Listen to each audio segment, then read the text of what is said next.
Selamat pagi adik-adik sekolah minggu semuanya.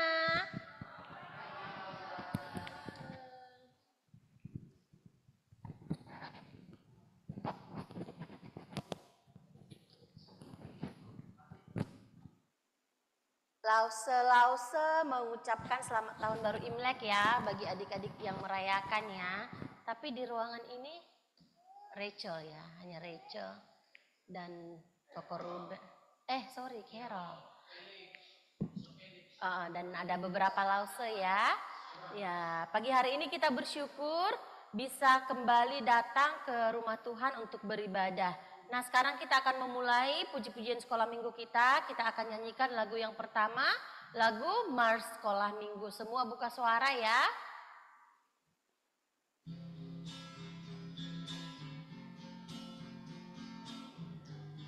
Nyanyi ya. Sekolah minggu, rumah kanak-kanak semua. Bakti Allah, cinta bangsa, hidup baru sukaria. Belajarlah kitab suci, cinta Tuhan gereja maju.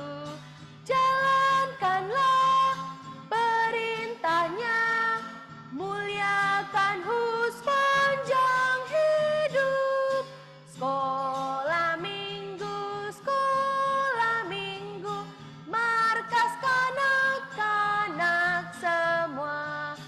Cari jiwa maju terus, berserah jadi tentara Kristus. Belajarlah kitab suci, cinta Tuhan gereja maju. Jalankanlah perintahnya, muliakan sepanjang hidup. Satu lipat tangan. Satu lipat tangan. Dua tuh udah. Tiga tunduk kepala. Udah, ini besar.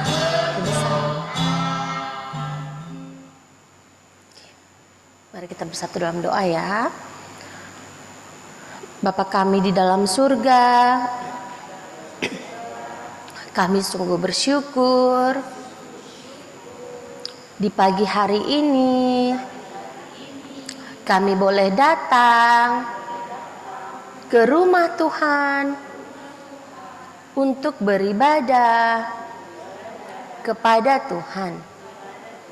Bapa Surgawi, kiranya Tuhan memberkati ibadah kami dan biarlah semua puji-pujian yang akan kami nyanyikan boleh menjadi kemuliaan bagi nama Tuhan. Bapa Surgawi, kami mau berdoa buat teman-teman kami yang tidak hadir. Kiranya Tuhan yang memberkati mereka apabila mereka sakit, sembuhkan mereka Tuhan, dan bawa mereka untuk beribadah kepada Tuhan di minggu yang mendatang. Bagi teman-teman kami yang berada di luar kota, kiranya Tuhan yang menolong mereka untuk bisa menemukan gereja yang baik untuk tempat beribadah. Terima kasih Tuhan, kami serahkan ibadah sekolah minggu kami ke dalam tangan-Mu. Ampuni kami dari dosa dan kenakalan. Hanya di dalam nama Tuhan Yesus kami sudah berdoa. Amin. Oke, kita lanjutkan kembali ya puji-pujian kita yang berikutnya. Hari ini hari yang bahagia ya. Oke, ini pujian yang sudah lama sekali kita tidak nyanyikan. Oke, Lause.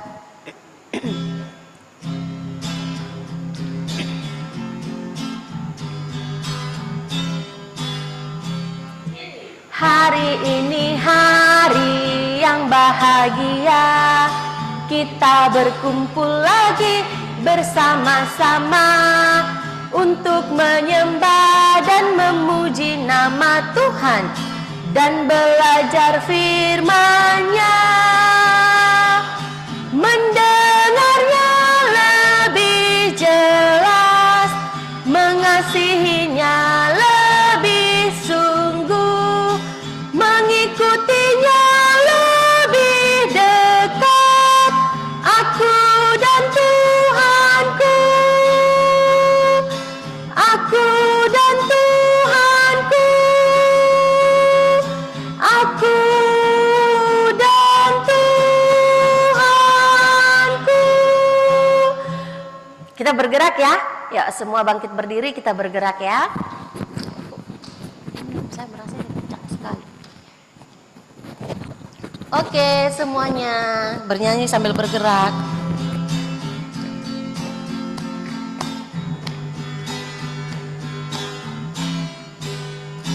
Hey, hari ini hari yang bahagia, kita berkumpul lagi bersama-sama untuk menyembah dan memuji nama Tuhan dan belajar firman-Nya, mendengarnya lebih jelas, mengasihinya lebih sungguh, mengikutinya lebih dekat, aku dan Tuhanku, aku dan Tuhanku, aku dan Tuhanku.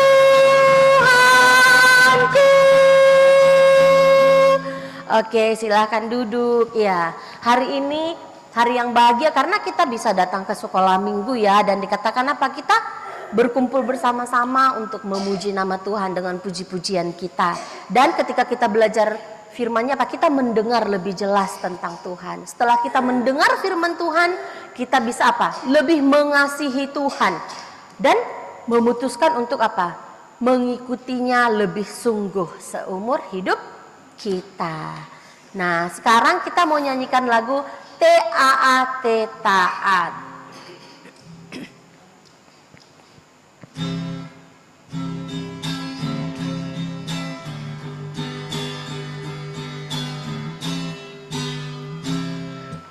T-A-A-T, taat, jadilah anak taat. T-A-A-T, taat, jadilah anak taat.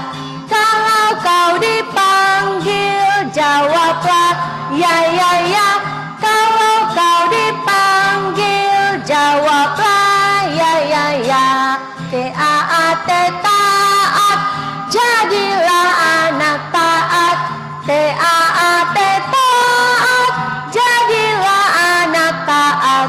Kalau kau disuruh, segera lakukan. Kalau kau disuruh, segera lakukan. Ya, lagu taat. Kita harus taat kepada orang tua kita di rumah ya. Dikatakan kalau kita dipanggil, kita harus, ketika kita mendengar nama kita dipanggil, kita harus langsung jawab. Iya mami, iya papi, iya mama. Iya kan? Harus langsung dijawab. Jangan pura-pura tidak dengar. Ah, udahlah biarin aja lah, tak mau. Kalista, tolong bukakan pintunya, adik mau masuk. Ah, biarinlah, kan di situ ada di ruang tamu kan ada papa, biarin aja lah. Pura-pura tidak dengar, boleh nggak? Tidak boleh, kita harus langsung jawab. Baru Kalau disuruh, kita harus langsung lakukan. Kalau kita bisa lakukan, kita harus lakukan. Kalau kita tidak mampu lakukan, kita bilang, sorry mama, saya tidak bisa. Bukan hanya sama mama di rumah, sama guru di sekolah juga harus dengar-dengaran. Sama lause-lause di sekolah minggu juga harus dengar-dengaran. Nah, hari ini kita rayakan apa? Imlek, tahun baru Imlek. Dan hari ini kelas kita digabung, semua digabung di ruangan ini. Dan nanti kita akan belajar mendengarkan firman Tuhan, bagaimana kita harus menghormati orang tua kita, ya. Kita harus menghormati orang tua kita harus taat. Nah, kita nyanyikan, nggak usah kita nyanyikan sekali lagi ya. Kita lanjutkan saja pujian kita, mengucap syukur. Karena ini juga tentang apa, kita bersyukur atas orang tua kita. Mengucap syukur lause. Ini lagu jarang kita nyanyikan ya, tapi lause tahu, beberapa di antara kita pasti tahu lagunya. Aku dibesarkan dengan kasih Tuhan, ayah bunda ajarku berdoa, mengucap syukur sepanjang hidupku. Pagi hari, siang hari, sore hingga malam hari, mengucap syukur karena kasih setiamu. Ini lagu yang kita nyanyikan kalau hanya Father's Day sama Mother's Day ya. Jadi sangat jarang kita nyanyikan. Lagunya apa? Memberitahukan kita kalau papa mama kita berdoa kepada kita ya, berdoa untuk kita setiap hari. Dan dari papa mama kita ini kita belajar mengucap syukur, berterima kasih kepada Tuhan ya. Berterima kasih atas kasih Tuhan yang kita terima dalam hidup kita ya. Nah, kita juga harus mau mendoakan papa mama kita. Papa mama kita mengajari kita berdoa, kita juga harus mau mendoakan papa mama kita untuk kesehatan mereka, untuk pekerjaan mereka, untuk keselamatan mereka, ya. Nah, sekarang kita lanjutkan lagi lagunya, oh papa, oh mama percayalah.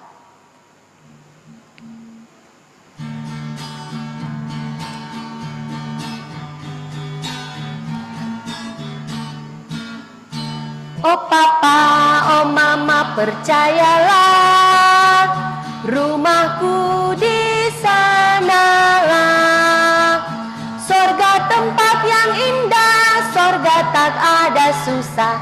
Oh papa, oh mama, sekali lagi. Oh papa, oh mama percayalah, rumahku di sanalah. Sorga tempat yang indah, sorga tak ada susah.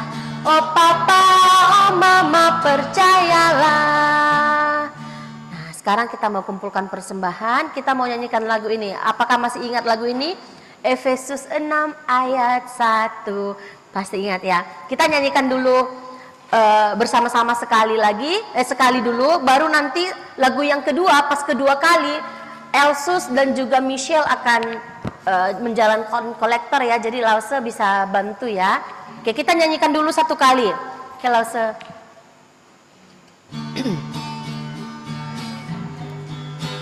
Michelle. Hai anak-anak, taatilah orang tuamu di dalam Tuhan, karena haruslah demikian. Efesus 6 ayat 1. Nyanyi sama-sama. Hai anak-anak, taatilah orang tuamu di dalam Tuhan. Suaranya yang kencang. Haruslah demikian. Efesus 6 ayat 1 lagi. Hai anak-anak, taatilah orang tuamu di dalam Tuhan, karena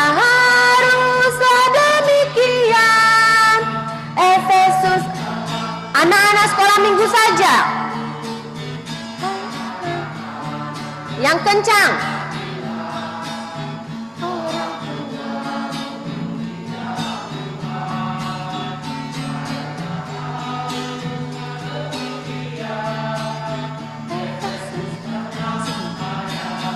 Sama-sama.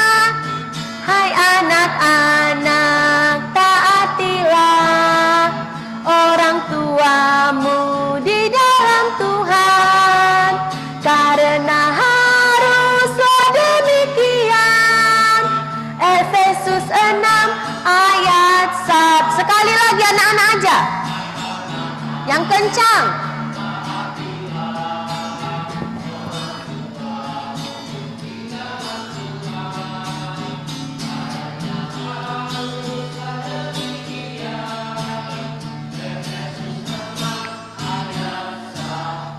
Oke, lausenya silakan.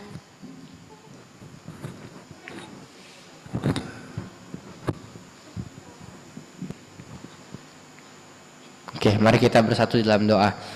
Tuhan Yesus, terima kasih karena Engkau telah memberkati kami selama seminggu ini. Ya Tuhan, sekarang kami telah meluangkan sedikit dari persembahan kami. Kiranya Engkau yang memberkati tangan-tangan yang sudah memberi. Ya Tuhan, sebentar lagi kami akan mendengarkan firman-Mu. Berkatilah Lause yang akan menjelaskan firman-Mu. Semoga kami dapat mengerti. Terima kasih ya Tuhan, hanya dalam nama Tuhan Yesus kami berdoa dan mengucap syukur. Amin. Oke, terima kasih Lause dan juga adik-adik playgroup ya. Nah, sekarang kita mau lihat pengumuman bagi adik-adik sekolah minggu ya. Semua sekolah minggu saat teduh diadakan setiap malam jam 8 sampai 8.30. Waktunya belum berubah. Tidak bertambah dan tidak berkurang juga waktunya. Jadi adik-adik mari kita ikut ya saat teduh bersama-sama ya, join di Zoom setiap malam. Nah, bagi anak-anak remaja juga, mau itu asisten sekolah minggu, mau itu Lause, tapi yang merupakan anggota dari persekutuan remaja, silahkan join di renungan malam ya, jam 9 setiap malam. Semua Lause-Lause asisten sekolah minggu diwajibkan ikut hal ini di renungan malam remaja ini ya, Lause-Lause ya. Yang ketiga, nanti asisten diminta untuk langsung update jumlah anak grup di grup sekolah minggu. Walaupun gabung, masing-masing Lause, masing-masing asisten lapor jumlah anaknya masing-masing dan absen masing-masing ya. GSM dan asisten diminta untuk update saat teduh setiap hari di grup Terang Alkitab. Latihan paduan suara sekolah minggu akan dilakukan jam 9.30 di Aula Kebaktian. Nanti habis ibadah sekolah minggu langsung tetap di sini ya untuk ibadah, untuk latihan bersama-sama maksud Lause. Dan terakhir, petugas playgroup kebaktian hari ini Lause Dewi dan Lause Rianti. Nah, Lause Rianti berada di kelasnya Lause Selfie. Lause Selfie di mana tadi? Minta tolong Lause Selfie yang infokan ke Lause Rianti ya. Kemungkinan besar dia terlambat karena dia tugas terima untuk playgroup. Oke, terima kasih. Sekarang kita akan mendengarkan firman Tuhan dari Lause Dedi. Semua duduk sayang, kita gabung, tidak ada bagi kelas. Semua duduk manis ya.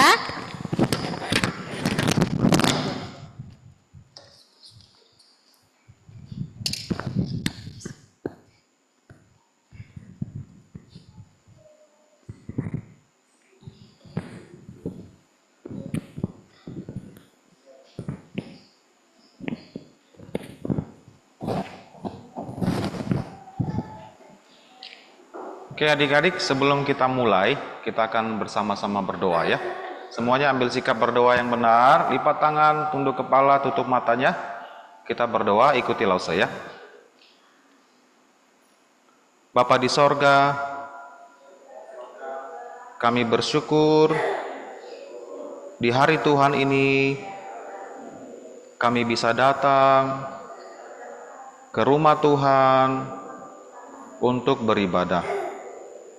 Kami bersyukur karena Tuhan telah memelihara, menjaga keluarga kami. Dan saat ini kami akan mendengarkan kebenaran firman Tuhan. Tolonglah kami agar bisa memahami dan menaati firman Tuhan. Ampunilah kami dari segala dosa kami. Kami berdoa di dalam nama Tuhan Yesus Kristus. Amin. Oke, kita lihat dulu ya. Ada pagi hari ini ada ayat hafalan ya yang harus kita hafal bersama. Saya tampilkan dulu. Oke. Nah, ayat hafalannya dari Kolose 3:20 berkaitan tentang menghormati orang tua. Karena tema pagi hari ini adalah tentang menghormati orang tua ya. Jadi kita baca bersama-sama dulu Kolose 3:20 lalu isinya kemudian alamatnya Kolose 3:20 ya. 1 2 3. Kolose 3 ayat 20. Hai anak-anak, taatilah orang tuamu dalam segala hal, karena itulah yang indah di dalam Tuhan. Kolose 3 ayat 20. Nah, coba diingat-ingat dulu sebentar, 1 menit ya. Setelah itu kita akan hilangkan beberapa bagian demi bagian.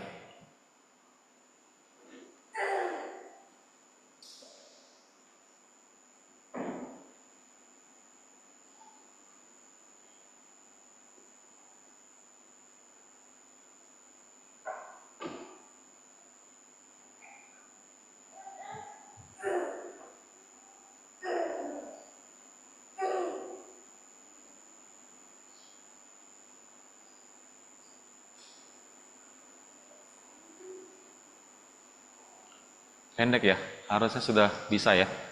Oke, kita coba baca sekali lagi, nanti langsung hapus ya.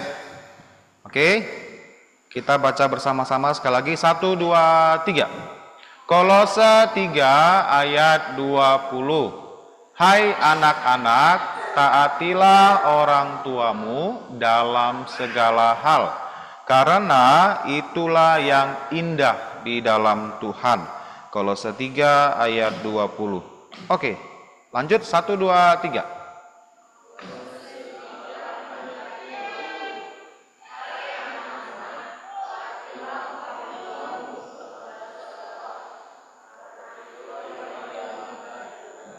Oke, good.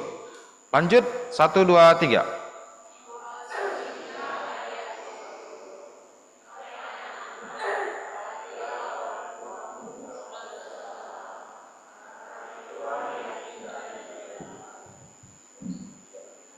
Kolose 3, 20 ya. Oke. Lanjut 1, 2, 3.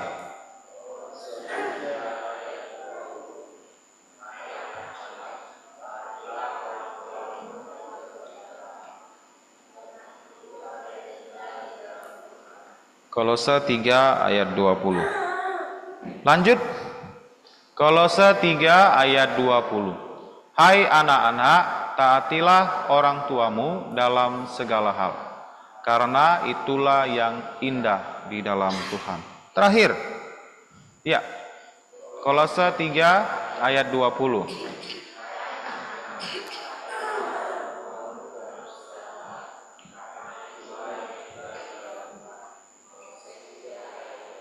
Oke, bisa ya. Nah, sekarang langsung pilih ya beberapa anak ya. Kita mulai dari Nia. Silakan. Suaranya yang kencang ya. Mulai.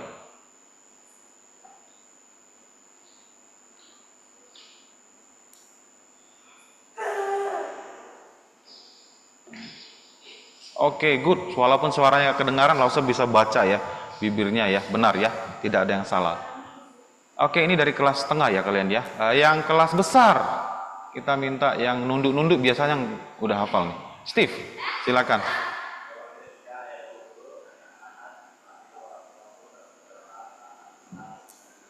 Iya, benar. Kelas kecil, ada yang mau coba kelas kecil? Ada yang sudah hafal? Ada? Ken? Junlio? Michelle? Kayaknya keluarga semua nih. Kalista?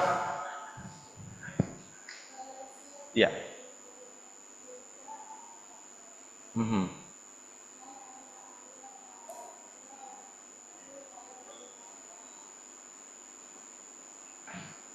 Karena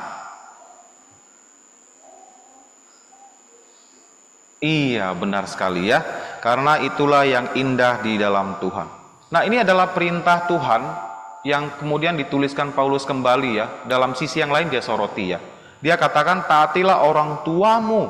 Hai anak-anak, semua yang punya orang tua di sini, semua punya orang tua ya. Tidak ada kan lahir tiba-tiba tanpa orang tua kan?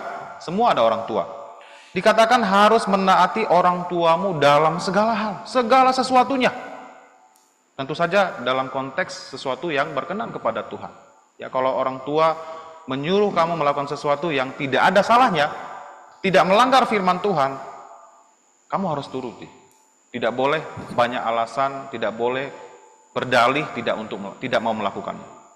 Karena itulah yang indah di dalam Tuhan. Menarik ya, kita kan jarang ya bilang itu sesuatu yang indah untuk satu perbuatan. Alkitab katakan itulah yang indah di dalam Tuhan. Apa maksudnya di sini? Nah, maksudnya adalah ketika kita menaati orang tua, Tuhan itu sangat senang, sangat suka ketika dia melihat kita patuh kepada orang tua kita. Jadi sesuatu yang indah di sini adalah sesuatu yang baik yang kita lakukan kepada Tuhan. Nah, kalau dalam bahasa aslinya, kata yang indah di sini merujuk kepada sesuatu yang kita lakukan kepada seseorang. Jadi ketika kamu patuh kepada orang tua, kamu itu, kita semua sedang melayani Tuhan. Rasa hormat kita kepada orang tua itu menyenangkan Tuhan. Itu maksudnya di sini. Jadi kalian ingat, menghormati orang tua bukan sekedar supaya orang tua kamu senang, enggak. Lebih daripada itu. Orang tua pasti senang ya, anak-anaknya patuh. Tapi Tuhan karena lebih lagi melihat kamu dan dia berkenan, suka, senang sekali melihat kamu yang patuh kepada orang tuamu. Jadi ingat, menghormati orang tua adalah sesuatu yang dikenan Tuhan, disukai oleh Tuhan. Nah, pagi hari ini, judul cerita kita adalah menghormati orang tua mendatangkan berkat. Nah, dari 10 perintah Tuhan yang diberikan kepada Musa di Gunung Sinai, mulai dari perintah pertama sampai ke 10, perintah mana yang diberikan janji oleh Tuhan? Perintah mana? Yang keberapa? Ya, Matius? Kelima. Itu apa isinya? Matius bisa coba sebutkan isinya kurang lebih seperti apa?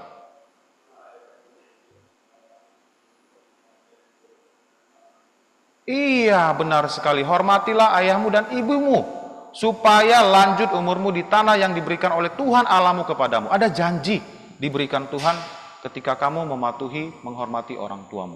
Nah, kita akan melihat dalam sebuah cerita nanti yang kalian sudah sering kali dengar tentang kisah seorang yang bernama Ruth ya, dengan mertuanya Naomi. Nah, kita lihat dulu 3 tujuan yang mau kita capai pagi hari ini. Pertama, dari cerita pagi ini diharapkan ya, kita mengetahui bahwa menghormati orang tua merupakan sebuah kewajiban. Kewajiban adalah sesuatu yang harus kamu lakukan, tidak boleh tidak. Itu namanya kewajiban ya. Yang kedua, kita dapat memahami bahwa Tuhan memberkati setiap orang yang menghormati orang tuanya. Ada berkat bagi setiap orang, setiap anak yang mematuhi orang tuanya, menghormati orang tuanya.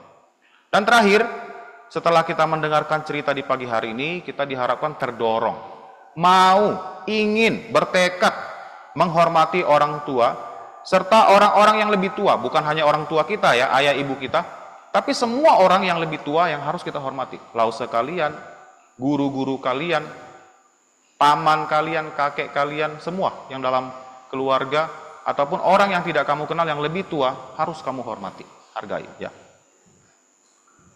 Nah, inilah kisahnya, ceritanya. Nah, kita mulai langsung ketika si Elimelek bersama istrinya Naomi dan kedua anaknya Mahlon dan Kilion. Mereka adalah orang-orang Yehuda yang berpindah dari Bethlehem pergi ke sebuah tanah yang disebut tanah Moab. Nah, kenapa mereka pindah dari Bethlehem? Karena di Bethlehem terjadi bencana kelaparan. Akhirnya mereka pergi ke tanah Moab untuk mencari hidup yang lebih baik. Ya, istilahnya seperti itu. Karena di sini kelaparan terjadi di Bethlehem, kami harus pergi ke tempat lain untuk mencari kehidupan yang lebih baik. Nah, ini adalah sesuatu yang tidak boleh sebenarnya dilakukan oleh orang Yehuda, orang Israel. Kenapa? Karena bencana kelaparan biasanya terjadi di tanah Israel itu karena hukuman Tuhan. Jadi Tuhan sedang menghukum umatnya tak boleh lari dari hukuman. Harus bertanggung jawab, harus terima konsekuensinya. Tapi Elimelek, Naomi, dan kedua anaknya pergi dari Bethlehem. Ya, meninggalkan tanah Bethlehem, menghindari bencana kelaparan. Kalau kita baca di kitab Yeremia pasal 42, di situ jelas sekali dikatakan Yeremia, ketika Tuhan ingin menghukum orang Yehuda, mereka akan diserang oleh bangsa lain dan diserang bencana kelaparan. Kalau kamu lari ke Mesir, bencana itu akan mengejar kamu sampai ke Mesir. Kamu juga akan mati dengan pedang di Mesir, mati karena bencana kelaparan di Mesir. Jadi tak bisa menghindar dari hukuman Tuhan. Itu kata Nabi Yeremia. Jadi mereka nanti ada yang melarikan diri ke Mesir dan terbukti. Mereka mati di tanah Mesir. Tidak bisa menghindari penghukuman. Nah, jadi orang ini, keluarga ini pergi dari tanah Bethlehem dan mereka pergi di tanah Moab. Di sana Elimelek meninggal dunia. Suami Naomi, tidak disebutkan kenapa meninggal, tapi suaminya meninggal dunia. Kemudian anaknya Mahlon dan Kilion mengambil istri orang Moab. Bukan orang Israel ya. Moab ini adalah keturunan dari Lot. Kalau kalian pernah baca kisah Lot, Lot dengan kedua anak perempuannya melakukan hubungan sedara dan lahirlah kedua anak mereka, Moab dan Amon. Nah, Moab ini anak sulungnya ya, cucu sulungnya dari Lot. Bangsa bukan Israel, tapi mereka menikah. Mahlon dan Kilion menikah dengan orang Moab. Ini juga melanggar perintah Tuhan. Tidak boleh menikahi orang di luar Israel. Tapi mereka lakukan. Dan 10 tahun menikah, apa yang terjadi? Suatu hari, suami Rut dan Orpah, ya, iparnya, meninggal dunia. Dua-duanya, anak dari Naomi dan Elimelek meninggal. Pertama tadi siapa meninggal? Elimelek. Kemudian 10 tahun mereka menikah di tanah Moab, meninggal juga Mahlon dan Kilion. Akhirnya ketiga perempuan ini menjadi janda, ya. Jadi Naomi pertama menjadi janda, kemudian disusul oleh kedua menantunya, Rut dan Orpah. Nah, setelah menjadi janda, Naomi mendengar ya, ternyata di Bethlehem bencana kelaparan sudah berakhir. Jadi dia berniat ingin kembali ke tanah Yehuda, ke Bethlehem. Dan mereka bergegas ya, mereka berkemas, mertua Rut, Naomi berkemas untuk kembali pulang ke Bethlehem. Dan kedua menantunya ini dibawa ya, mereka dalam perjalanan ikut. Nah, tapi di tengah perjalanan Naomi memberikan nasihat ya. Pergilah, pulanglah masing-masing ke rumah ibunya. Kalian, Orpah, Rut, pergilah pulang ke rumah kalian masing-masing, ke rumah ibu kalian, ke rumah orang tua kalian. Tuhan kiranya menunjukkan kasih-Nya kepadamu seperti yang kamu tunjukkan kepada orang-orang yang telah mati itu, artinya kepada suami-suami kalian, anak saya 2 orang laki-laki itu, dan kepada saya. Dari sini kita melihat, pertama ya, Naomi ingin supaya kedua menantunya ini kembali ke rumah orang tuanya dan menikah lagi, ya, memulai hidup yang baru. Kalian sudah tidak punya suami sekarang. Kalian ini adalah menantu yang baik. Nah, mereka berdua menantu yang baik ya, karena dikatakan di sini, engkau telah menunjukkan, Tuhan kiranya menunjukkan kasih-Nya kepadamu seperti kamu tunjukkan kepada orang-orang yang telah mati itu. Artinya dia adalah istri-istri yang baik kepada suami-suami mereka dan juga kepada mertuanya, kepadaku, kata Naomi. Lalu kemudian Naomi juga mengatakan, saya tidak punya anak laki-laki lagi yang bisa kalian nikahi. Nah, menurut kalau dari tradisi orang Israel, anak laki-laki kalau dia menikah tidak punya keturunan, dan ketika dia meninggal, dia adiknya atau saudaranya boleh menikahi istrinya untuk melanjutkan keturunan dari anak yang telah meninggal ya. Jadi Naomi bilang, saya tidak punya anak laki-laki lagi. Kalaupun saya menikah malam ini, kalaupun malam ini saya punya anak, gak mungkin kan kalian tunggu sampai anak saya besar untuk menikahi mereka. Tidak mungkin. Jadi kalian pulang saja. Kemudian mereka berpeluk-pelukan, menangis dengan sangat keras ya. Sedih sekali karena mereka saling mengasihi sebagai anggota keluarga. Dan Orpah mendengarkan nasihat dari mertuanya, ya mertuanya sudah bilang sama dia, pergilah ke rumah orang tuamu. Akhirnya dia pergi mencium Naomi dan berpisah dengan Naomi mertuanya. Tetapi si Rut, dia tidak mau meninggalkan Naomi. Dia tidak mau pergi, tidak mau meninggalkan Naomi. Dia mau bersama-sama Naomi. Nah, bukan berarti si Orpah menantu yang satu lagi tidak mengasihi Naomi ya. Tetapi di sini kita melihat bagaimana si Rut ini lebih mengasihi mertuanya. Tidak mau pergi dari mertuanya, bahkan dia katakan apa? Jangan desak aku meninggalkan engkau dan pulang dengan tidak mengikuti engkau. Jangan suruh saya pulang. Jangan paksa saya pulang. Sebab kemana engkau pergi, ke situ aku pergi. Aku mau ikut kamu. Kamu kemana, saya ke situ. Kemudian, dan di mana engkau bermalam, aku juga mau ada di situ bermalam bersamamu. Bangsamu lah bangsaku dan Allahmu lah Allahku. Nah, lebih jauh lagi dikatakan oleh si Rut, di mana kamu dikubur, di situ juga aku mau dikubur. Begitulah hatinya terpaut kepada mertuanya. Nah, cerita ini memang tidak berkaitan langsung ya, hubungan antara Naomi dengan anak perempuannya. Rut bukan anak perempuannya, menantunya. Tapi, di dalam keluarga, ketika kamu sudah menikah, maka mertua kamu itu adalah orang tua kamu.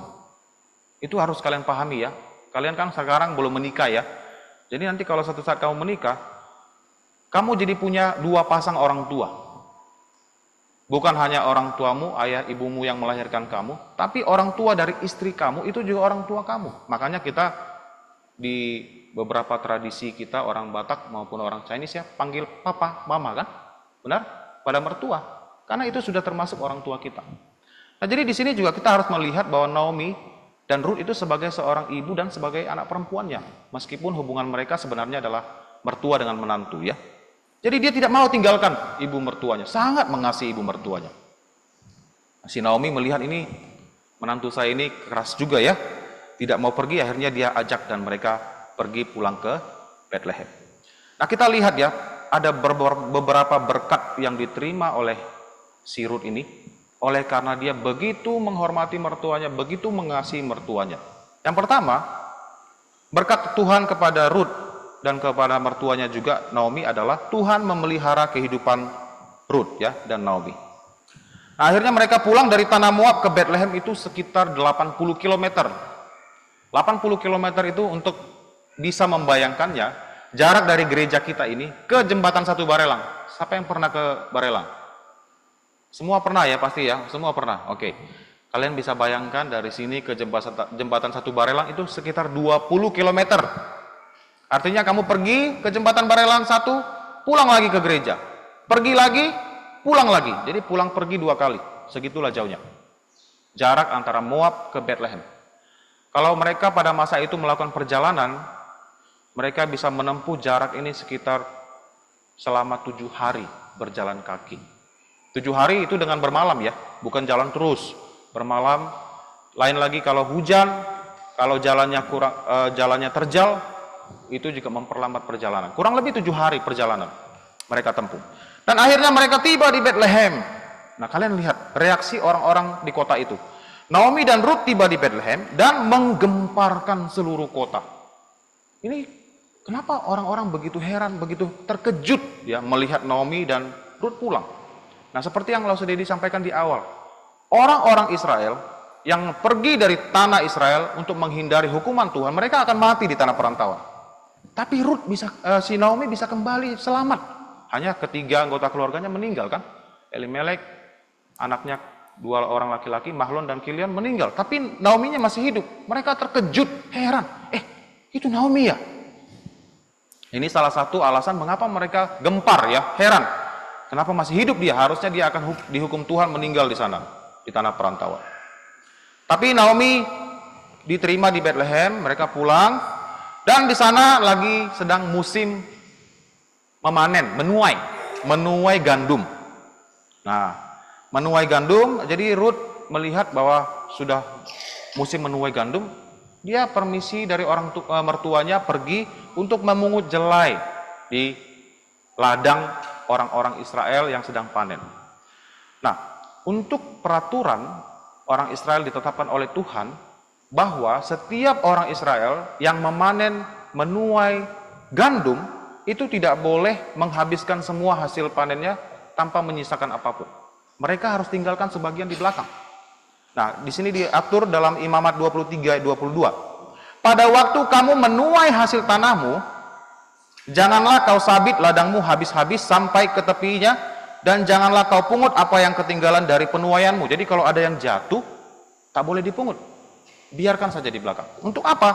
Semuanya itu harus kau tinggalkan bagi orang miskin. Dan bagi orang asing di sini orang bukan Israel. Akulah Tuhan Allahmu. Jadi Tuhan bilang, kalau kamu panen hasil ladang kamu jangan sabit semua sampai habis botak ya. Sampai ke tepi-tepinya kamu habisin. Enggak boleh, kamu harus sisakan di belakang. Sisakan sebagian untuk orang miskin, dan yang jatuh tak boleh dipungut. Oh, jatuh, gak boleh kamu ambil, kamu tinggalkan di belakang. Itu untuk orang miskin. Nah, Rut dan Naomi termasuk kategori orang miskin. Karena mereka adalah janda-janda.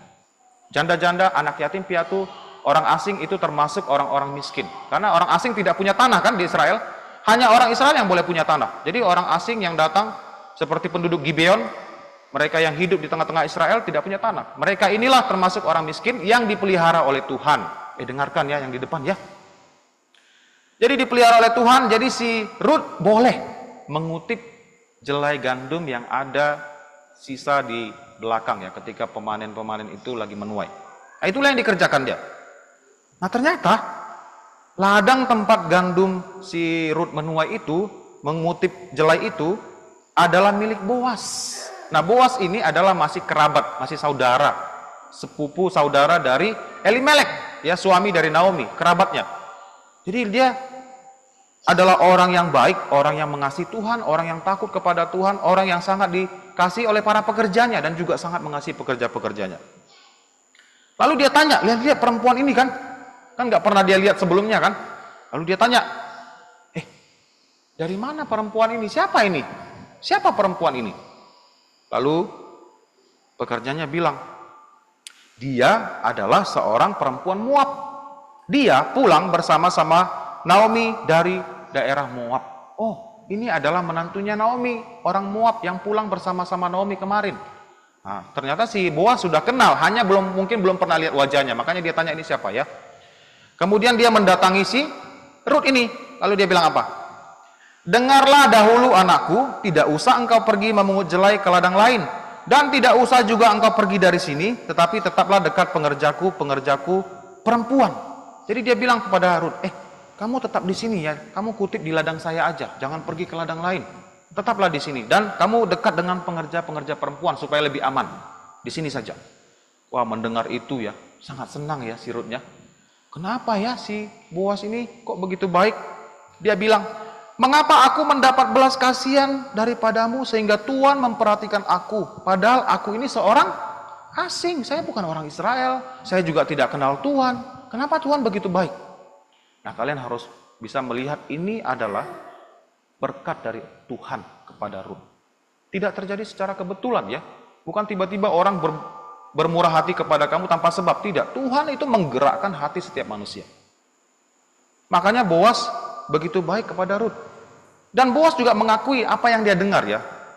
Dia bilang apa? Telah dikabarkan orang kepadaku dengan lengkap. Jelas semua ceritanya lengkap dari awal sampai akhir. Segala sesuatu yang engkau lakukan kepada mertuamu sesudah suamimu mati. Saya sudah dengar ceritanya dengan lengkap seutuhnya. Apa yang kamu lakukan kepada mertuamu Naomi setelah suamimu mati? Nah, biasanya ya, kalau suaminya sudah meninggal, kebanyakan perempuan akan merasa tidak ada hubungan lagi dengan mertua. Kalau mereka menikah lagi atau mereka pergi, mereka punya hak ya untuk meninggalkan mertua. Kan suami sudah tidak ada. Tapi si Rut tidak seperti itu. Meskipun suami sudah meninggal, dia masih menghormati Naomi sebagai mertuanya, seolah-olah suaminya masih hidup. Wah, luar biasa sekali ya sikap dari si Rut ini. Dan si Boas dengar apa yang dilakukan oleh Rut. Dan bagaimana engkau meninggalkan ibu bapamu dan tanah kelahiranmu, serta pergi kepada suatu bangsa yang dahulu tidak engkau kenal. Dan kamu juga selain itu berani datang ke sini, ke tanah yang kamu tidak pernah kenal sebelumnya. Kamu tinggalkan ibu bapak kamu, orang tuamu masih ada. Nah, kalau orang tua si Rut tidak ada dan dia ikut Naomi, mungkin orang bisa paham, oh ya orang tuanya nggak ada lagi kan, dia ikut si Naomi wajar. Tapi ini enggak, orang tuamu masih ada. Ibu bapamu, tanah kelahiranmu ada di sana. Kamu bukan seorang yang tidak punya identitas, kamu punya. Tapi kamu ikut datang ke tanah bangsa yang kamu tidak kenal, itu bangsa Israel. Datang ke Bethlehem. Merantau ya, istilahnya begitu. Jadi dia katakan lagi, Tuhan kiranya membalas perbuatanmu itu. Ini adalah sesuatu yang baik. Boas seorang yang rohani ya. Dia selalu ingat Tuhan, selalu melihat bahwa segala peristiwa itu terjadi bukan secara kebetulan, dan dia tahu Tuhan melihat segala sesuatu, Tuhan membalas segala sesuatu. Makanya dia katakan, Tuhan kiranya membalas perbuatanmu itu, dan kepadamu kiranya dikaruniakan upahmu sepenuhnya oleh Tuhan Allah Israel, yang di bawah sayapnya engkau datang berlindung. Jadi dia bilang, kiranya Tuhan memberkati kamu. Dan di sini sebenarnya Tuhan sudah berkati Rut ya. Dia dipelihara melalui Boas oleh Tuhan dengan mengumpulkan jelai di ladang milik Boas. Nah, kita akan lihat lagi seberapa jauh ya Boas menunjukkan kebaikan hati kepada si Rut ini. Nah, setelah jam makan siang, si Rut yang orang asing tadi diajak untuk ikut makan siang bersama. Dan si Boas juga bilang, kalau kamu mau minum, nanti ada air minum disediakan, kamu bisa minum dari situ. Betul-betul diperlakukan seperti orang Israel, seperti keluarga sendiri, padahal dia adalah seorang asing. Jadi begitu baiknya ya diperlakukan si Rut ini oleh Boas. Ini semua karena Tuhan memberkati si Rut ini. Sikapnya kepada Naomi, Tuhan lihat dari sorga dan Tuhan berkati dia. Lalu kemudian dia lanjut lagi setelah makan siang, Rut itu lanjut lagi bekerja. Dia kutip lagi. Nah, sekali ini Boas memberikan pesan tambahan kepada pekerjanya. Dia bilang apa? Dari berkas-berkas itu pun ia boleh pungut. Sebenarnya kan mereka hanya pungut jelai ya, yang jatuh tinggal di belakang itu yang bisa mereka pungut. Tapi Boas bilang berkas-berkas. Jadi seperti gandum yang dikumpulin, disabit, itu berkas namanya. Satu kumpulan itu boleh dia pungut. Si Rut boleh pungut. Jangan dia diganggu, bahkan haruslah kamu dengan sengaja. Sengaja nih. Kan biasanya kan kalau dia tarik nggak sengaja jatuh ya udah. Tapi ini sengaja jatuhin. Pas lagi panen sengaja jatuhin ya. Menarik sedikit-sedikit dari onggokan jelai itu untuk dia dan meninggalkannya supaya dipungutnya. Janganlah berlaku kasar terhadap dia. Boas menunjukkan kemurahan dengan memberikan jelai secara cuma-cuma, lebih daripada yang diperlukan oleh si Rut. Diberikan lebih untuk dia. Dan terlihat ketika dia pulang ke rumah mertuanya, Rut pulang dari ladang di petang hari, pagi dia pergi ya, pulang petang hari. Seorang pekerja keras juga si Rut, dan membawa jelai kira-kira seeva beratnya. Nah, seeva itu kurang lebih 22 liter. Nah, kalau di kampung Lause, di Sumatera, beras itu diukur pakai liter ya, bukan pakai kiloan. Di sini kan beli beras pakai kiloan kan, mereka pakai literan, berapa liter gitu ya. Jadi kurang lebih 22 liter. Untuk bisa dapat bayangan ya, seberapa banyak yang dikutip oleh si Rut ini. Nah, ini dia. Galon Aqua ataupun Sanford yang ada di rumah kalian yang besar itu ukurannya 19 liter. Jadi kalau 22 liter itu ditambah dengan ini, yang 1,5 liter 2 botol, ditambah ini 1 botol. Segitu banyaklah yang dibawa oleh Rut pulang ke rumah mertuanya. Banyak ya? Banyak karena dia tidak punya ladang, kan dia hanya mengutip sebanyak ini sudah cukup banyak dari si Rut yang dia dapat dari ladang si Boas. Lalu heran si mertuanya, Naomi, dia tanya, di mana engkau memungut dan di mana engkau bekerja hari ini? Kok bisa banyak sekali? Kamu kerja di mana hari ini? Di mana kamu pungut ini semua? Lalu dibilang, nama orang pada siapa aku bekerja hari ini ialah Boas. Nah, Naomi tahu bahwa Boas ini adalah kerabatnya. Nah, jadi ketika si Rut pergi, Naomi tidak sengaja ya, kamu pergi ke ladang Boas, enggak. Naomi tidak menyuruh dia untuk pergi ke ladang Boas. Dan Rut pun tidak kenal siapa Boas kan.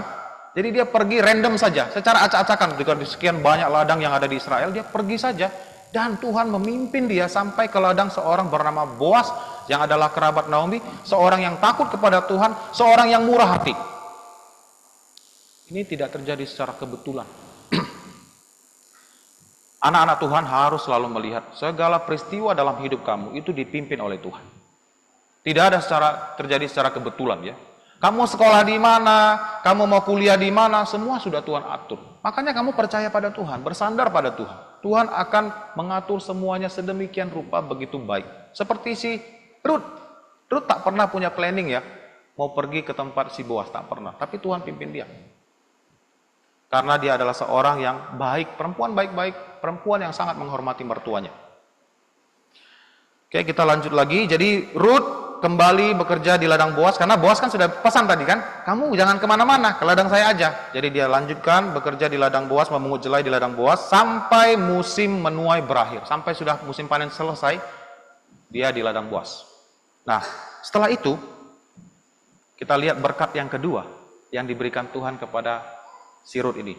Tuhan memberikan Rut seorang suami, ya. Bagaimana ceritanya? Nah, suatu kali si Naomi datang dan berbicara kepada Rut dan dia bilang, Boas itu kaum kerabat kita, dialah salah seorang yang wajib menebus kita. Nah, dalam peraturan orang Israel, seorang saudara boleh menikahi istrinya untuk melanjutkan keturunan dari saudaranya yang sudah meninggal. Jadi katakanlah ya, misalnya Lausa punya saudara, Lausa orang Israel kan, Lausa menikah, lalu kemudian Lausa meninggal nih, mati, tak ada punya anak. Nah, adik Lausa boleh menikahi istri Lausa. Dan nanti anak, kalau mereka dikarunia Tuhan anak, maka anak itu akan dianggap sebagai anak Lausa Dedi, bukan anaknya adik Lausa Dedi. Bisa paham? Jadi melanjutkan keturunan saya. Jadi garis keturunan saya tidak hilang. Nah, itulah yang ditetapkan oleh Tuhan kepada orang Israel. Nah, jadi dia bilang Boas itu termasuk salah satu kerabat seorang yang wajib menebus kita.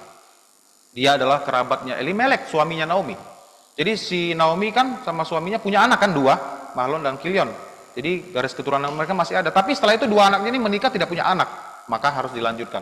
Nah, si Boas ini harus menikahi si Rut, wajib menebus dia. Itu peraturannya, ya. Jadi dia datang perintahkan si Rut, kamu pergi ke tempat pengirikan. Kan menuai sudah selesai. Sekarang semua gandum yang dikumpul akan diirik, dikeluarkan dari bulir-bulirnya itu akan dikeluarkan dari apa namanya? Gandum itu ya. Apa sih namanya? Kalau saya tiba-tiba lupa. Nanti Lausa kalau ingat sebutkan ya namanya, lupa ya. Pokoknya dari kulitnya gandum harus dikeluarkan. Jadi pergi ke tempat pengirikan, nanti kamu lihat di situ Boas, setelah dia makan dan minum di malam hari, dia tidur, kamu pergi singkapkan selimut kaki dari kaki Boas dan tidur di dekat kakinya. Jadi kamu nanti lihat Boas tidur malam hari, buka selimutnya di kaki, bagian kaki dan tidur di situ. Tidur di bagian kakinya, bukan tidur di sampingnya, tidur di bagian kakinya. Nah, di malam hari, kalau kita tidur ya ada orang di samping di kaki kita terasa ya. Dia rasakan ini siapa ini tengah malam. Lalu dia tanya, siapakah engkau ini? Tengah malam ada di kaki dia kan. Lalu si Rut bilang, aku Rut hambamu. Kembangkanlah kiranya sayapmu untuk melindungi hambamu ini, sebab engkaulah seorang kaum yang wajib menebus kami. Jadi Rut bilang, saya adalah kerabat kamu dan kamu adalah kerabat kami yang wajib menebus saya. Kembangkanlah sayapmu untuk melindungi hambamu ini. Artinya kamu harus menebus saya menjadi istri, ya, dari si Boas ini. Nah, ternyata si Boas menyadari bahwa memang dia adalah kaum kerabat yang wajib menebus. Dan dia juga melihat Rut, ternyata Rut ini adalah seorang yang baik, ya, tidak mencari orang yang muda dan kaya. Nah, kemungkinan Boas usianya sudah cukup tinggi, ya. Mungkin selevel dengan mertuanya Elimelek. Jadi si Rut ini bukan seorang perempuan yang melihat tampang, mencari pasangan hidup suami berdasarkan tampang, ya. Tapi dia adalah seorang perempuan baik-baik dan dia melihat Boas ini adalah kaum kerabat yang wajib menebus, akhirnya didatangin, ya. Dan apa kata Boas? Dia bilang, anakku janganlah takut, segala yang kau katakan itu akan kulakukan kepadamu. Sebab setiap orang dalam kota kami ini tahu bahwa engkau seorang perempuan baik-baik. Jadi satu kota itu mengenal Rut sebagai seorang perempuan yang baik-baik. Nah, jadi dia bilang dia akan menebus si Rut ini. Tapi ada satu orang lagi kerabat yang paling dekat.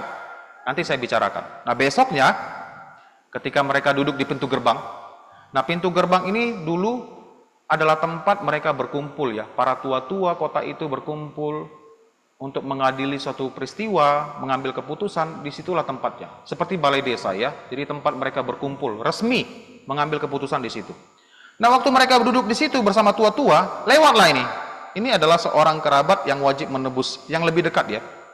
Dia bilang, hai saudara, datanglah dahulu kemari, duduk di sini, duduklah di sini. Lalu dipanggil dan semua orang saksi itu, kan di pintu gerbang ramai orang. Ini saksinya, dia bilang, si Boas bilang, Naomi hendak menjual tanah kepunyaan saudara kita Elimelek. Jika engkau berkenan, tebuslah tanah itu. Nah, pertama Boas mengatakan hal ini, tebus tanah itu. Dan dia bilang, iya, oke, saya akan tebus. Dan kemudian dilanjutkan Boas, tapi kalau engkau mau menebus tanah itu, engkau juga akan memperoleh Rut. Nah, kalau kamu mau tebus tanah itu, tidak hanya tanah itu, kamu juga harus menikahi Rut sebagai istri untuk menegakkan nama orang itu di atas milik pusakanya, melanjutkan ya garis keturunan dari suaminya yang sudah meninggal itu. Nah, dia pertimbangkan, dia pikir-pikir, akhirnya dia putuskan dia tidak mau, ya. Dia tidak mau, dia menolak menebus tanah milik Elimelek dan memperistri Rut. Jadi dia bilang, saya tidak mau. Akhirnya kewajiban itu diserahkan kepada Boas. Nah, diserahkan sendal ya. Kalian lihat ini ada sendal kan? Nah, ini pada masa itu adalah suatu tradisi orang Israel untuk mengambil keputusan, mengesahkan keputusan, sendalnya diambil, dikasih ke orang yang wajib menebus itu. Jadi sah. Semua orang lihat, oke, sah. Berarti yang menebus adalah Boas ya. Ini orang ini tidak mau, tidak jadi. Kemudian si Boas lah yang jadinya menebus si Rut ini. Nah, ini juga bukan sebuah kebetulan ya. Orang tadi bisa saja mau menebus Rut loh. Tapi Tuhan kembali bekerja. Tuhan ingin Rut dinikahi oleh Boas, bukan kerabat yang paling dekat itu. Jadi akhirnya dia tidak mau menikahi dan si Rut, Boaslah akhirnya yang jadi suaminya. Dan Tuhan akhirnya mereka menikah dan Tuhan memberikan Rut seorang anak laki-laki. Ini berkat yang ketiga. Sudah dapat suami, sekarang dia dapat seorang anak laki-laki. Boas menikahi Rut dan mereka dikaruniai seorang anak laki-laki bernama Obed. Obed ini adalah ayah Isai, ayah Daud, kakeknya Daud ya, si Obed ini. Tadi si Rut menikah dengan suaminya Mahlon berapa tahun? 10 tahun. Punya anak? Tidak. Tapi ketika dia menikah dengan Boas, dia punya anak. Kembali, ini juga bukan sebuah kebetulan. Tuhan kasih berkat kepada si Rut ketika dia menikahi Boas. Dan dikasih anak laki-laki. Anak laki-laki bagi bangsa Israel adalah milik pusaka. Karena anak laki-laki yang akan melanjutkan garis keturunan orang tuanya. Jadi seperti orang Batak kan, kita punya marga, kalau kita menikah, maka anak kita akan ikutin marga bapaknya. Seperti Sisi kan, Sisi baru Manalu. Nah nanti Sio juga Manalu. Sio kalau menikah punya anak laki-laki Manalu lagi. Jadi turun garis keturunan itu terus menerus ya. Jadi berkatnya berlimpah ya. Tidak hanya dikasih anak, tapi anak laki-laki. Dan anak laki-laki ini adalah kakeknya Daud. Artinya Obed ini akan, dari garis keturunan Obed inilah nanti Yesus Kristus akan lahir. Karena Yesus lahir dari keturunan Daud. Nah berkatnya yang diberikan Tuhan kepada Rut. Dia adalah seorang Moab, tapi juru selamat kita Tuhan Yesus Kristus lahir dari garis keturunan Boas dan Rut ini. Nah, ini berkat yang diberikan kepada Tuhan, oleh Tuhan kepada Rut ya. 3 berkat yang kita lihat dengan jelas. Tuhan memelihara dia ketika dia datang dari Moab sampai ke Bethlehem. Tuhan memberikan dia suami, Tuhan memberikan dia anak laki-laki. Nah kita lihat ya. Rut dan mertuanya dipelihara Tuhan. Ini berkatnya ya, berkat bagi Rut dari Tuhan.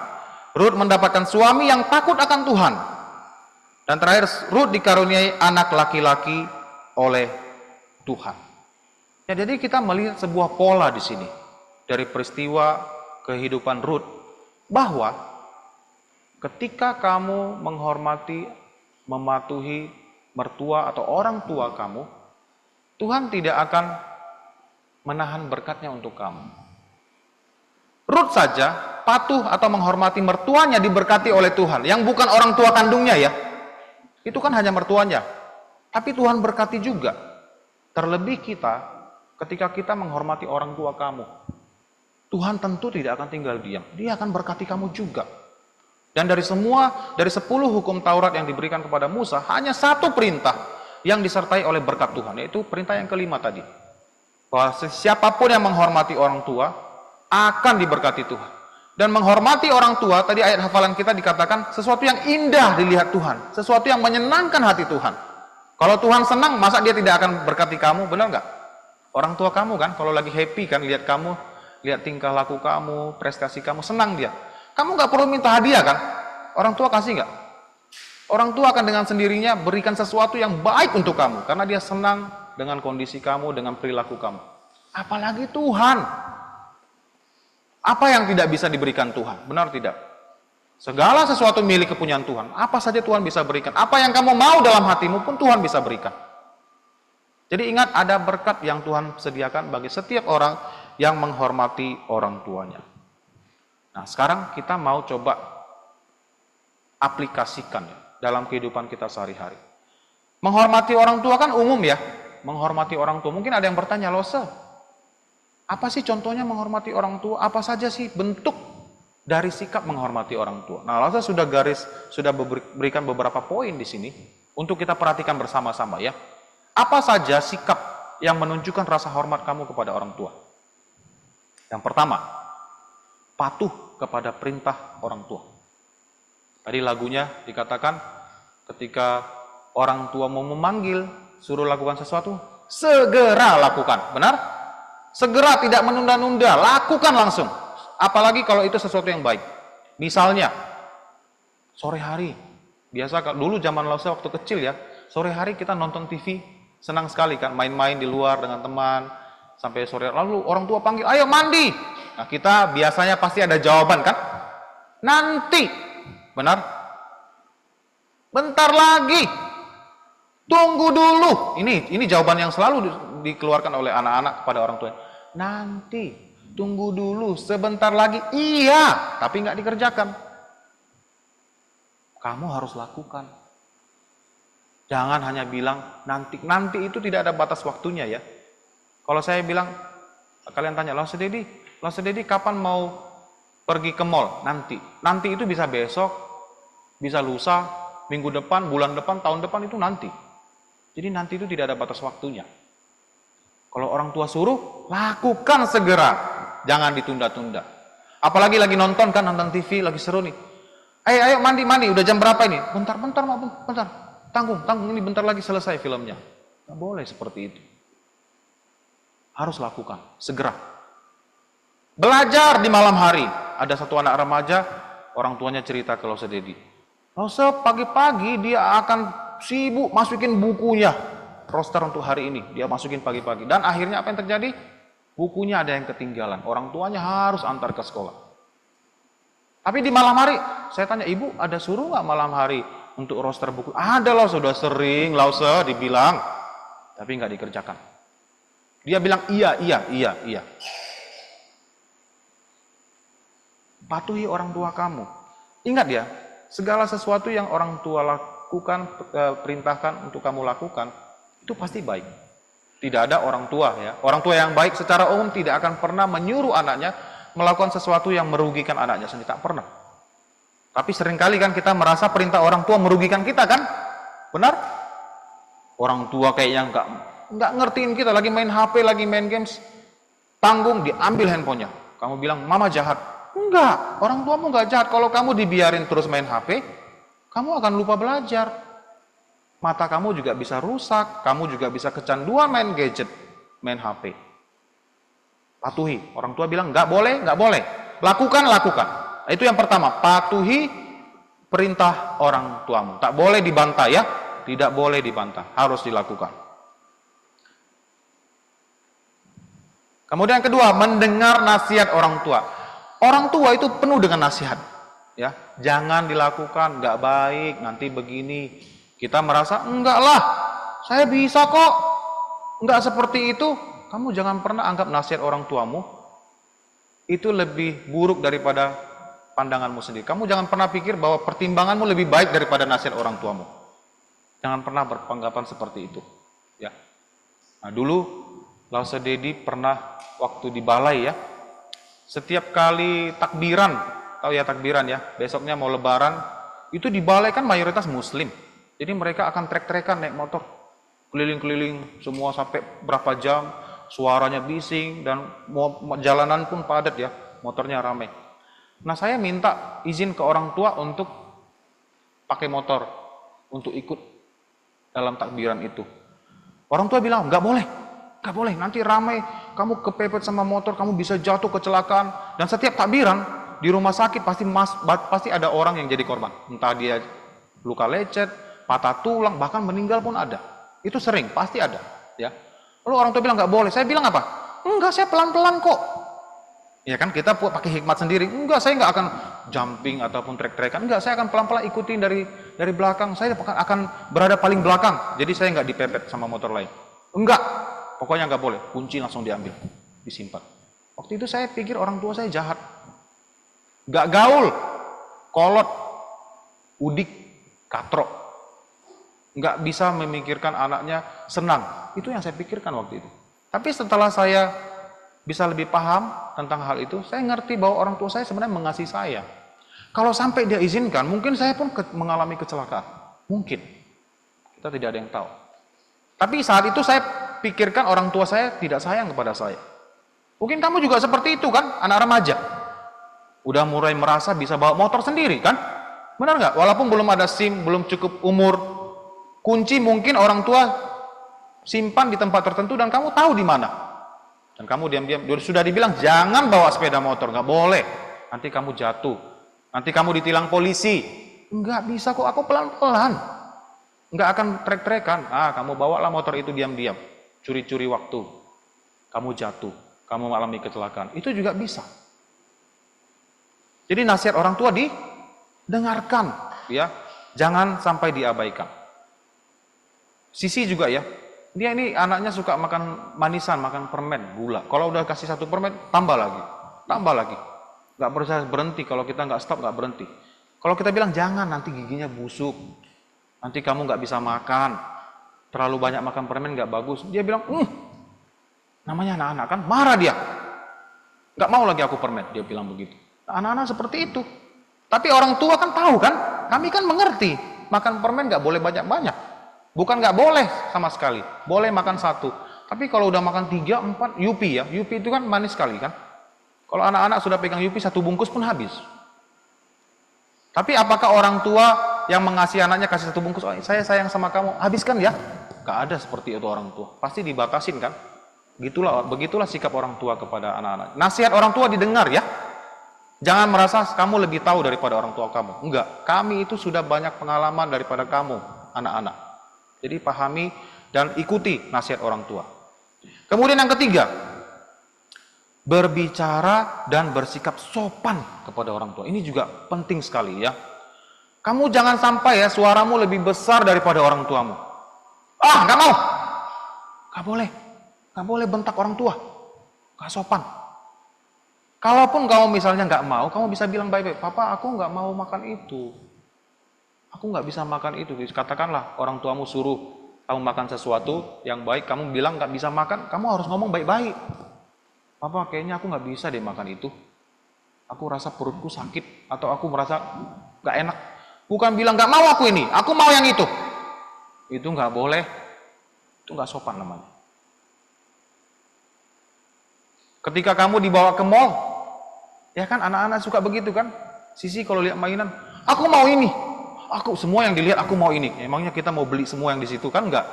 Aku mau ini, aku mau itu. Kalian juga begitu enggak? Dan kita bilang enggak boleh. Mainanmu sudah banyak di rumah. Marah, ngambek.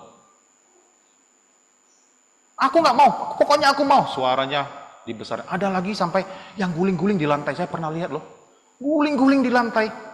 Minta sesuatu sama orang, akhirnya orang tuanya belikan. Itu enggak sopan. Atau dia suaranya kencang, nangis di tempat keramaian. Wah, kalau saya lihat sisi begitu, saya biarin aja. Tapi ada orang tua kan, malu kan, gengsi lah, anaknya nangis, minta sesuatu nggak dikasih, akhirnya dibelikan. Dan anak ini ngerti, kalau saya nangis begitu, di keramaian, orang tua saya beli. Nah, setiap kali ke mall, nangislah dia. Sekali kamu mulai, dia akan buat begitu terus. Guling-guling di lantai. Itu nggak sopan. Itu sikap yang tidak sopan. Berbicara harus sopan ya, hormat ya. Jangan banting pintu di depan orang tua. Banting pintu masuk kamar. Nggak boleh. Itu nggak sopan. Apalagi melawan suka-sukaku. Ada anak seperti itu. Dulu waktu saya jadi guru di sekolah metodis, ada seorang anak ya, baik sekali di sekolah. Jadi waktu orang tuanya datang, saya bilang, Bu, anaknya baik ya. Hah? Orang tuanya heran. Kenapa Bu, kok Ibu heran? Di rumah nggak seperti itu, Pak. Artinya di sekolah dia baik sekali, di rumah nggak seperti itu. Wah, berantakan, nggak mau rapiin tempat tidur, melawan orang tua. Tapi kok di sekolah manis sekali, ya mungkin biar dapat nilai bagus. Kamu nggak boleh begitu, di rumah sama di sekolah, di rumah sama di gereja harus sama. Nggak boleh berubah-ubah sikapnya, konsisten ya. Di rumah baik, di gereja baik. Di sekolah baik, di rumah baik. Di rumah rajin, di sekolah rajin. Seperti itu. Jadi berbicara dan bersikap sopan kepada orang tua ya. Dan kemudian terakhir, peduli terhadap orang tua. Kalau kamu lihat papa, mama lagi sibuk kerjakan sesuatu, dan kamu bisa bantu. Papa, Mama, ada yang bisa dibantu nggak? Kamu lihat mamamu lagi belanja, bawa belanjaan dari pasar.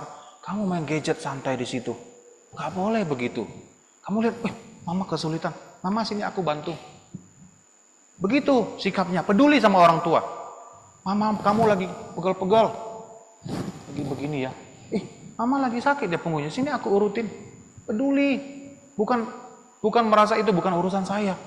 Kakinya lagi sakit, lagi mungkin keseleo. Kamu bantu, walaupun mungkin tanganmu kecil ya, tidak bisa mengurangi rasa sakitnya. Tapi rasa peduli kan nampak kan? Mau bantu, mau urut. Papa kamu pulang kerja, ada nggak kamu kasih air minum? Papa haus ya? Papa kamu kasih air, segelas air, senang sekali papa kamu kalau begitu. Kasih air minum, kasih sesuatu yang diperlukan. Peduli, peka ya. Dan nanti kalau kamu sudah dewasa, sudah besar, orang tuamu sudah tua, udah pakai tongkat kan? Rambutnya sudah putih nih, Lause Dedi rambutnya sudah mulai putih. Udah putih rambutnya, pakai tongkat. Apa yang harus kamu lakukan sebagai anak? Rawat orang tua kamu. Jaga orang tua kamu, jangan merasa orang tua kamu itu beban ya. Dulu waktu kamu kecil, orang tua nggak bilang, ini siapa ini, si Nia ini merepotkan saja baby ini, udah biarin aja. Nggak ada seperti itu, nggak ada loh. Ica ini ya nangis-nangis saja, udah biarannya tidur di luar aja, di luar kamar. Enggak, pasti digendong, disayang. Peduli kan orang tua kamu. Jadi ketika orang tua kamu sudah tua, kamu harus bersikap seperti itu. Jangan bilang ini repotin aja papa mama ini, jadi beban di rumah, harus biayain hidupnya lagi. Nggak boleh. Orang tuamu harus kamu pelihara, kamu jaga baik-baik.